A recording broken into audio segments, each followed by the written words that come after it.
Hello everybody, I hope this works. Does it work?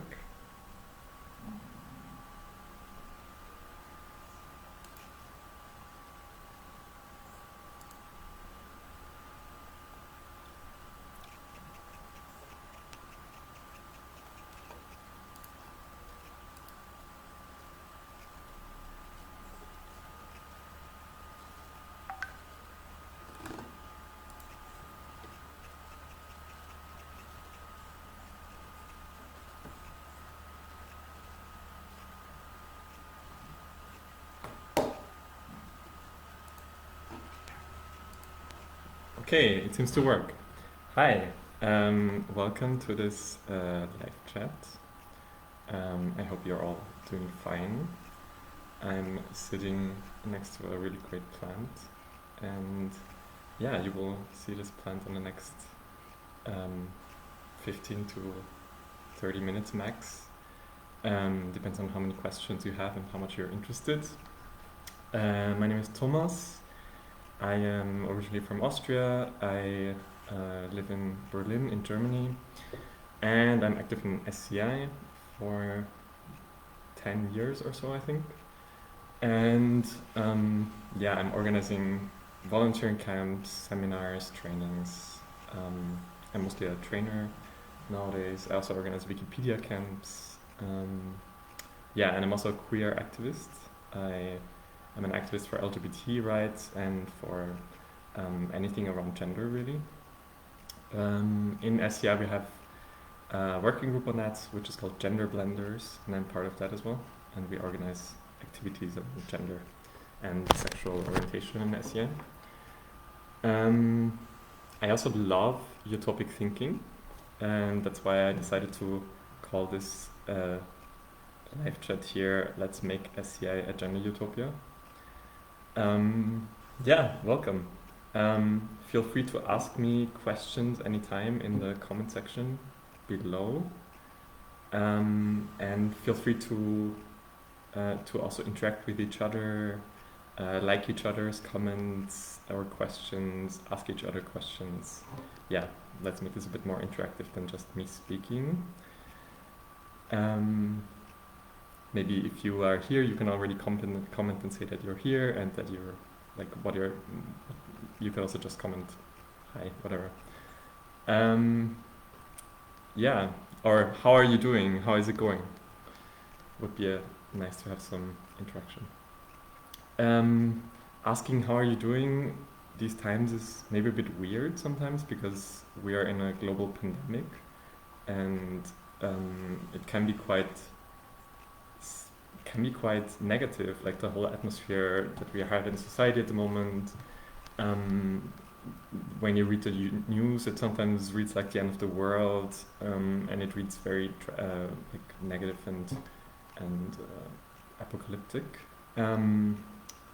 Also, when you think about gender and like the coronavirus crisis, it's not going so well. Like, again, the people who are most affected by this are women. Women do most care work, be it at home, like taking care of children, like household tasks and so on, as well as in society. Like, women work much more in childcare, or also in health and in social services, which are super needed at the moment.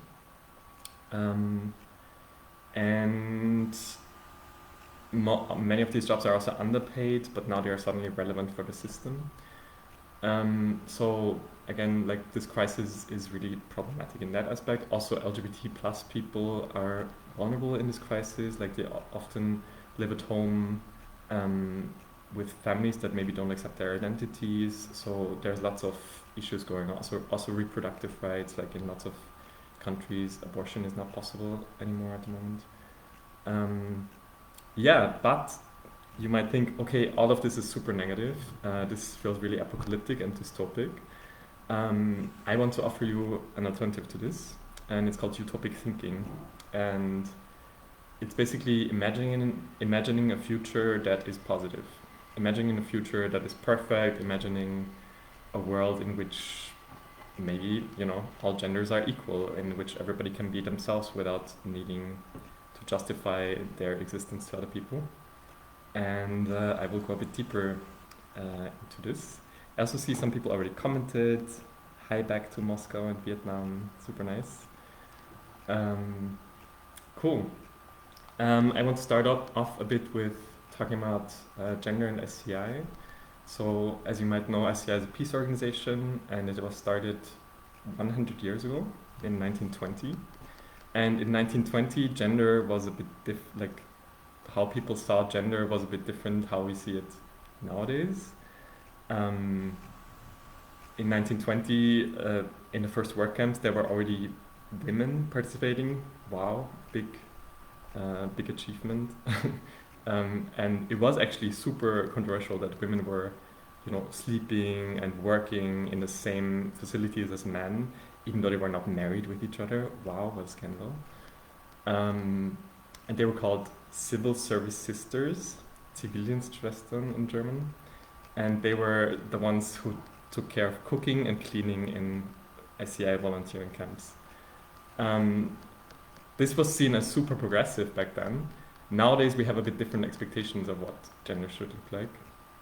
And still we have lots of problems in SCI. So we founded a working group that is called Plunders that deals with gender in our organization and in our projects, and that tries to tackle this topic in many different ways.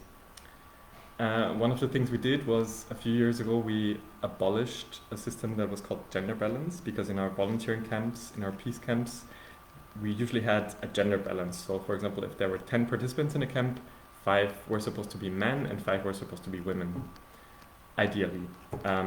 Usually much more women than men applied for camps, which meant that we usually said no to a lot of women applying based on their gender. We said, there are already enough women in this camp, so you cannot participate.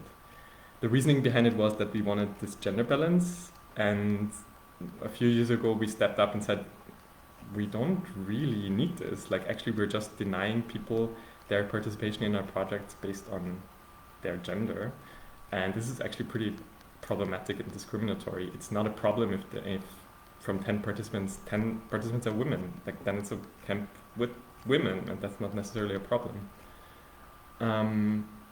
So we abolished that, and we also introduced something called a third gender option. So you might know there are not just women and men out there. Gender is very broad and includes a huge spectrum of different identities. So we included a third option where people could just mention their own gender, and it didn't need to be male or female.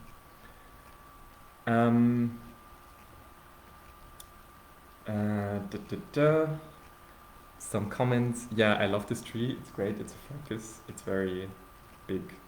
It's almost too big for this flat. But yeah, I love that you love it as well. How do you think SCI could contribute on these issues during the pandemic? That's a great question. I will come back to that a bit later. And also to the gender blenders question, actually. What does gender blenders do? Thank you for the questions. I will come back to them. And yeah, somebody already posted the link to the gender blenders working group there. That's amazing. Please check it out. Some things that I want to tell you about what is not going so well in SCI at the moment. Last year we made a survey among 118 people, I think, that participated in our project in volunteering camps, and we asked them, hey, how was it going with gender in the project that you participated in? And it was pretty interesting what people responded. Like, a lot of people said it was not very progressive. Like, we are a peace organization and we have gender equality, of course, as one of our super big aims, but there were really problematic things said, like work tasks were divided between men and women, like men do harder work tasks, women do cooking and cleaning, this kind of things happened, or assumptions that a woman, because she's a woman, cannot carry something heavy, or these kind of things which are really problematic. Also, sleeping arrangements usually are divided between men and women, very binary, very, yeah, you might think there's not so much reflection around that.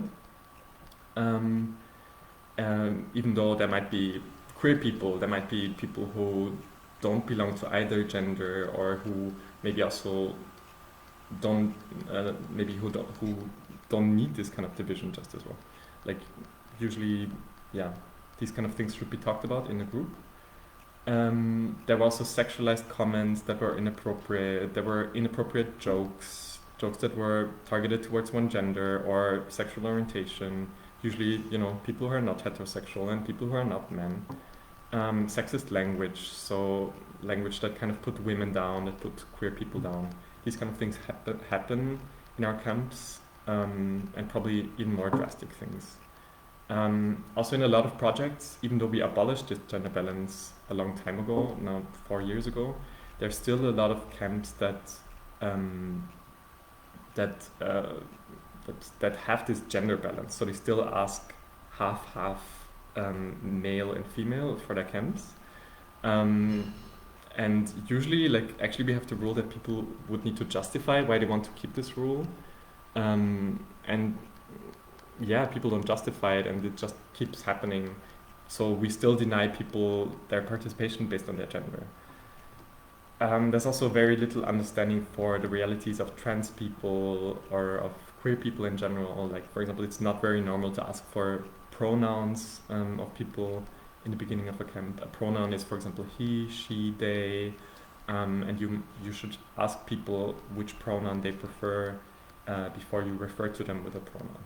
And this is very normal in more progressive spaces where transgender and non-binary people are welcome, and you don't judge people based on their appearance or what you think their appearance might you don't assume about their appearance their gender. So what's the way forward? Also some more comments. Hi, back to Spain. Hi Greta. Hi Edward. Okay, cool questions. I will come back to those. So maybe first some suggestion. Maybe I will go back to these questions. How do you think SCI could contribute on these issues during the pandemic? Good question, because at the moment the Gender Blenders Working Group is doing an online campaign, or we're preparing an online campaign. And we want to basically create social media posts and awareness among people who follow us on social media about gender in the crisis. So we want to talk about who does care work, who takes care of children, who cooks, who cleans during this crisis, who is in these system relevant essential jobs. Also, what's the reality of LGBT plus people during this crisis? These kind of questions we will tackle with this online campaign. Be prepared and feel free to join this campaign. We are currently developing it, and we will launch it in the next weeks. Feel free to share it then and to add any ideas that you have. We will create infographics with it. But SCI could also contribute to these issues, of course, much bigger. These issues will very likely stay because the pandemic will stay. And we should come up with emergency volunteering initiatives, with online support, with opportunities for people to get active online as well. So think of organizing online camps on gender, think of organizing awareness raising projects on this issue also during this crisis. It's really important. I hope this answered your question a bit. Then what else does the Gender Blenders Working Group do? We basically, it's pretty informal. We are a group of people who are active in SCI, and we meet regularly, like at the moment once a week, I think, because of this campaign. But we're kind of a loose group in different countries and different continents even, and we also just organize projects and support each other in these projects, and support the promotion of these projects as well. For example, I organize seminars a lot and trainings around this topic of gender, and and other people in the group do these trainings together with me, or they have an idea and we work on the idea together, these kind of things. It's a group of people who just want to do something on the topic. It's still pretty small, and we should definitely get active also on the local level. So if you, for example, in your city or your country would like to start a local gender blenders working group, that would be amazing as well. Then gender blenders in cultural, religion sensitive countries. That's a super interesting question, and I think there's no one solution for every society and for every country, and every religion, of course, as well, or religious context. I think like a gender blenders working group on local context should totally work with this local context and start from there. So ideally, for example, in Malaysia, if the context is different than in Germany, where I sit at the moment, then of course projects also need to look different. Maybe you need different kinds of projects. Maybe you need to start from a different point or start with another point. So like something that always works is just to do awareness raising about the issue, awareness raising about problems that exist. And this can totally include a sensitivity for like the religious and the cultural context that the project is based in as well. So things that might be possible or good to do in Germany might not be good to do in Malaysia, and the other way around, for example. So these projects should totally look different in each context. Of course, always still in mind with the goal to reach gender equality and peace and equality of LGBT plus people. Sometimes this might also mean to provoke and to be different in the context. Like my activism, for example, is also different. In Germany, there is no gender equality, and there is no LGBT plus people are not equal to heterosexual people. So my activism is also sometimes about provoking people, about doing things that are not seen as okay. Of course, I still work in a frame that is legal. Like being out as an LGBT plus person in Germany is not illegal, for example.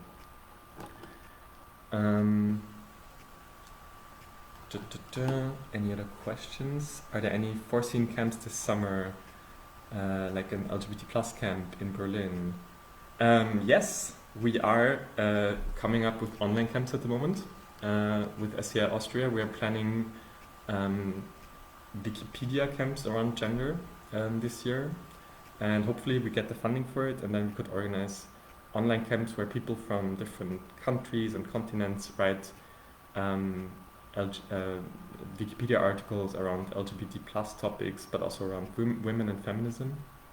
This will probably happen this summer. Stay tuned. Hopefully there will also be other camps happening. Like we don't know really how the travel restrictions in this crisis will affect the possibility to organize these projects at the moment.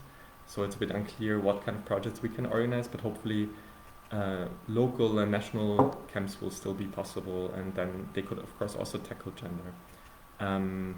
The only one that I personally am planning to organize are these 2 Wikipedia camps, which are going to happen online. But for sure there will be some national and local projects around this as well. And if there are not, then we should set them up and create some new ones. There's still time and a big demand, of course.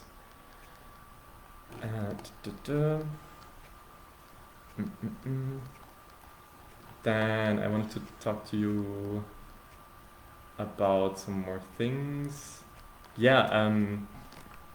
So I talked to you before about how the survey that we did last year kind of highlighted a lot of issues that we have in SCI, and one of the some ways forward would be, for example, to talk about gender when training camp coordinators. Like we have these volunteering camps, and there's always usually 1 or 2 people who coordinate the whole thing. They kind of facilitate that people get to know each other, they communicate with the local project partner and so on. And ideally these people are trained in gender and they are aware about these issues, and they can respond if a conflict arises, or if somebody makes an inappropriate joke, like how do you deal with that? These kind of things. With SCI Switzerland, we are planning to organize training for camp coordinators later this year, hopefully still if the pandemic allows it, on this topic, and to get more information about gender for camp coordinator trainings. Also, other like SCI Italy at the moment, for example, is starting a project on that. I would also really suggest you, if you are active in SCI, to start this and to cooperate with local feminist and queer organizations in your city and in your country, because you might think, oh, people of course feel welcome to join SCI if they are LGBT plus, or if they are if they have experienced, you know, gender-based discrimination. No, they don't. If we don't speak up, if we don't have these kind of projects. So only when we are really publicly saying, hey, we are LGBT plus friendly, we are feminist, we are cooperating, we have these kind of projects around gender, only then people will feel welcome, and only then people will feel, oh, this is something for me as well. There are lots of opportunities for you to speak up about that. Like we had just had 8th of March, the International Day of Women, which is also a day of feminist protest and feminist resistance. And if you are an activist in SCI, make sure that your SCI branch speaks up on this day and talks about feminism. Or on the 17th of May, for example, which is coming up soon, it's the International Day Against Homophobia, Biphobia, Transphobia. And you could do an action there, or just a social media post saying, hey, homophobia is bullshit, LGBT rights are great. That's already a statement, you know. You could also think of creating an institutional change in your organization. What do you do as an organization to be LGBT plus friendly and progressive in terms of gender? For example, SCI Switzerland recently introduced in their email signature that they have their pronouns there. So that normalizes that, well, you should ask people for their pronouns. Just because they have a name doesn't mean that you know the pronoun. Also, how do you train people who run your projects? What kind of project do you have in the first place? Who does the what work in your projects? You could do a survey among among people who participated in your project, or you could tackle it in a lot of different ways. More questions? Let's see, or comments. Would it make sense to label some camps as LGBTQ friendly? Yeah, I guess it would actually. Like if you feel like, okay, this camp would be really safe for people who are trans or gay or lesbian or inter or bisexual or whatever, then that would totally make sense. At the moment, we have a category in the work camp placement system that says a topic is gender.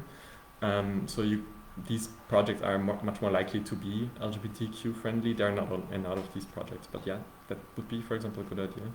I think then there would need to be some criteria for that, like what is an LGBTQ friendly camp? Do people ask for pronouns? Are the coordinators educated about this? Is there a study part on that? These kind of things. But it would be great. Cool idea. Get active in Gender Plunders. Is there a link you can share for people to apply to your seminars or work camps? Yes, but not yet. We're still in the preparation. But I can share, like I will eventually share it through SCI Austria. Follow SCI Austria. And maybe this Facebook page could also then repost, I think. What's an example of how to use utopic thinking in camps to generate awareness or critical thinking around gender and equality? One way that I've done it before is to do a workshop, and a great method for utopic thinking is a dream journey, where everybody closes their eyes and they think of the world in 15 years, so in 2035, and we imagine a world in which gender equality has been reached. All genders are equal, and so on. And then people imagine this society, and then we discuss, okay, how could you get to this society? What does gender equality actually mean? These kind of things. And that leads to a much more interesting view of the future as well, because when we think of the future, we often tend to think of apocalyptic futures or dystopic futures, and thinking of a positive future is in a way much more interesting because it allows for much more political change to a direction that you actually want, and it makes you also imagine steps that could lead there. So that's why I find it more interesting.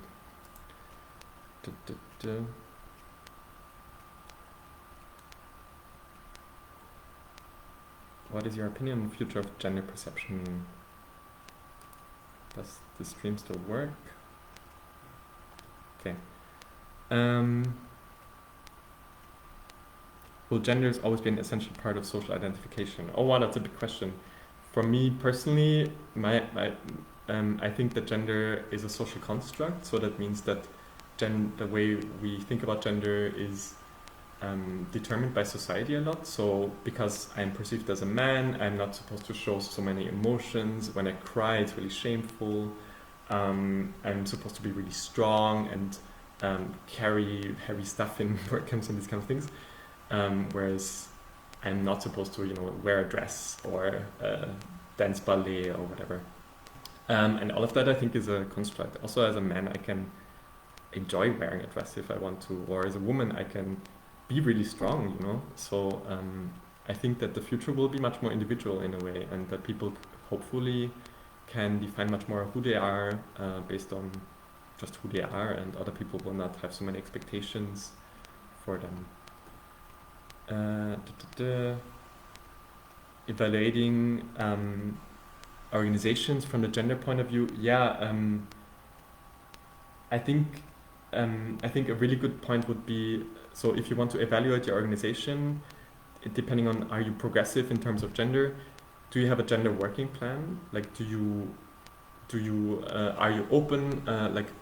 Do you treat everybody equal? Do you pay everybody equal in your organization? Do you call yourself feminist? What are you doing to include more people who are not heterosexual or not cisgender? These kind of questions you should ask, but also maybe who speaks when you have a plenary discussion. Is it just a man speaking always? That's really problematic. What can you do to create different forms of discussion that could make women speak up more or queer people speak up more? These kind of things you should ask yourself, I think. Gender-based violence. Yeah, gender-based violence is a big topic, of course. I think we should incorporate gender equality in all of our projects. So no matter what the topic of the project that you organize is, it's always good to talk about gender. Gender affects everything. And if you organize a camp with a group, there will always be assumptions about gender. You can always talk about gender. It's actually even more interesting in a project that is not about gender to talk about this. Because then maybe it's not just people who are already aware about it. You can maybe raise even more awareness around it. Gender-based violence happens and is out there, and we need to fight it. As a peace organization, we are against every form of violence. Our strongest value is non-violence, so we should also very, very strongly be against gender-based violence. That can of course be physical violence, but it also can be psychological violence. It can be small aggressive comments, or inappropriate jokes can even be a form of course, much less violence than physical violence, but yeah. And we should stand up against structural violence against that. We should stand up against femicide, against sexual abuse, and so on. We should be in solidarity with the Me Too movement as well. I think the time is slowly up. I want to finish with utopic thinking again.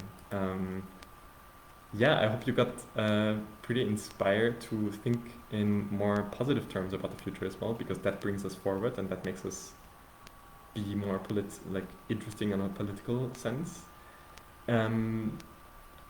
I would if you're active in SCI, I would ask you to join us in this fight and to make SCI a real gender utopia. We are a peace organization. We should be a progressive and political and organization that speaks out about gender equality, that includes LGBT plus people, that gives voice to people who in society don't have as much voice. We should have these kind of practices. And join the Gender Plunders, and that's it. Thank you so much for listening, and hope you have a great evening or afternoon or morning, depending on where you are. Bye, everybody.